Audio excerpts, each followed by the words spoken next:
La scène politique camerounaise a drôlement et violemment été impactée par le conflit FECAFOOT, ministère des Sports, Samuel Eto'o, Narcisse Mollet-Kombi. Nous voyons des alliances naître juste pour détruire un seul homme, Samuel Eto'o. Le MRC a subitement la même ligne politique que le RDPC. La CIA TV a décidément la même ligne éditoriale que Equinox Télévision. C'est le constat brûlant fait par les Camerounais et je vous laisse suivre cette intervention de Madame Odile Yonga sur Equinox Télévision. Mais avant, je suis éducateur noir pour Éducateur Actu. Regardez la vidéo jusqu'à la fin, abonnez-vous à notre chaîne, laissez des commentaires, likez la vidéo et partagez au maximum afin d'agrandir notre communauté.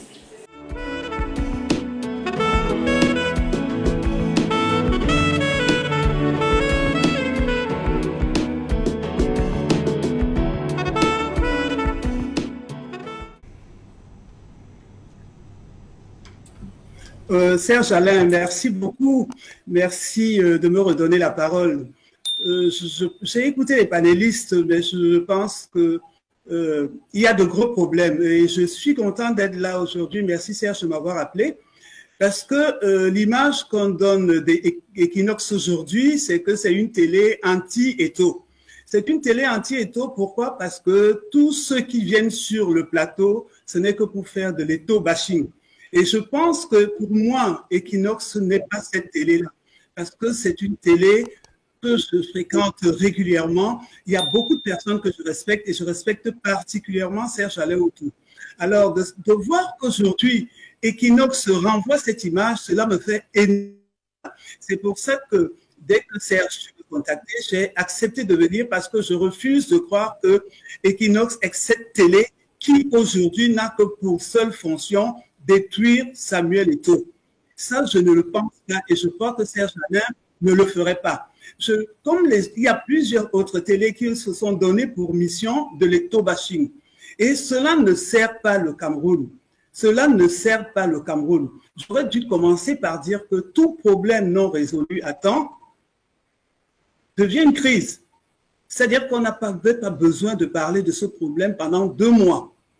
Aujourd'hui, j'entends des panélistes dire que Eto'o aurait dû laisser, Eto'o aurait dû faire ci, Eto'o aurait dû faire ça pour le bien, parce que ce sont les gens. Mais ce sont tous ces passages en force, tous ces passages en force qui ont toujours été dans le milieu du sport, qui ont créé le désordre. Serge Alain, vous me connaissez tous très bien sur le problème de la FECAVOLÉ. Donc tout ce qui se passe aujourd'hui, c'est le bis répétita de ce qui s'est passé à la FECAVOLÉ. C'est-à-dire quand quelqu'un a pris l'habitude de ne faire que des passages en force, il ne se donne plus les limites.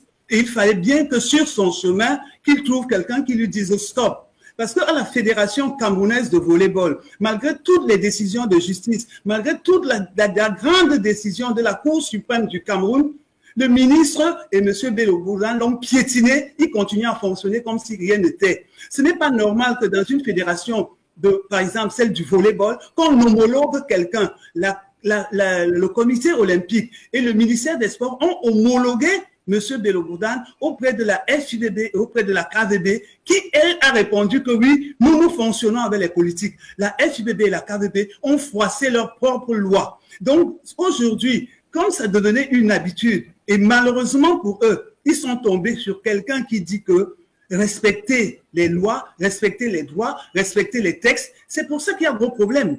Et donc, malheureusement, je dis encore malheureusement pour eux, c'est que le proverbe africain dit que l'enfant joue avec les seins de la mère, mais l'enfant ne peut pas jouer avec les testicules du père. Ils sont tombés sur les testicules du père et c'est bien fait.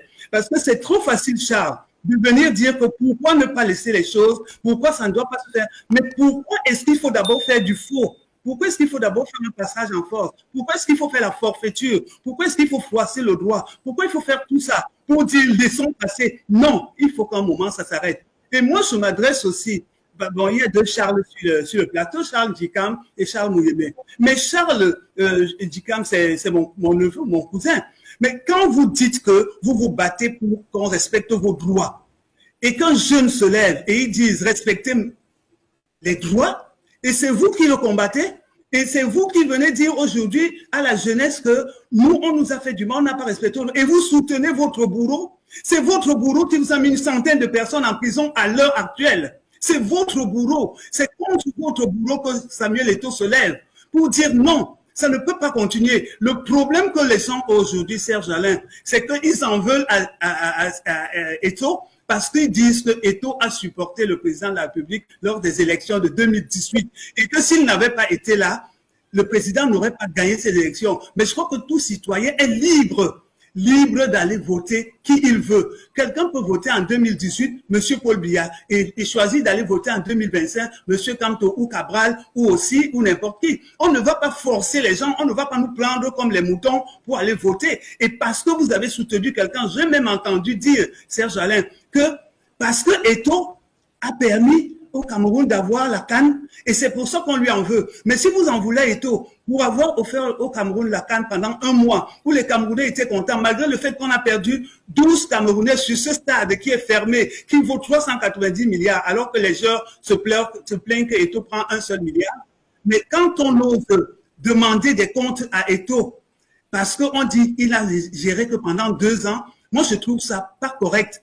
Parce que, très honnêtement, moi je pensais que si on voulait le changement dans ce pays, on se battrait pour que dès que quelqu'un se lève pour dire ça suffit, ces choses ne doivent pas plus s'appeler comme ça, qu'on se battrait tous pour dire que ce qui se passe là n'est pas bien.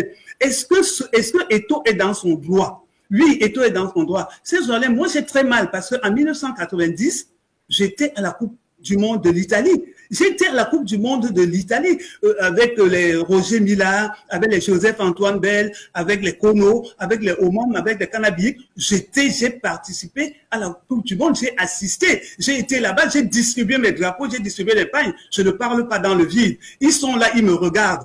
Nous étions logés à Paris, mais nous allions tout le temps dans l'hôtel des Lions. Et l'ambiance était bonne. Mais quand vous voyez tous ces gens, tous ces mêmes gens, aujourd'hui qui s'entre-déchirent, alors qu'on a dit que si les anciens joueurs se déchirent, c'est la fin du football camerounais. Et puis, attendez, Roger Mila a dit dimanche, parce qu'il faut aussi pointer du doigt la CRTV. Ce qu'elle fait, comment est-ce que la CRTV qui prend l'argent du contribuable peut se permettre de déformer l'information, de cacher l'information, de faire ce qu'elle est en train de faire. Je voulais dire que le problème qui se pose aujourd'hui, c'est quelque chose qui a été préparé depuis l'élection de Samuel Eto'o.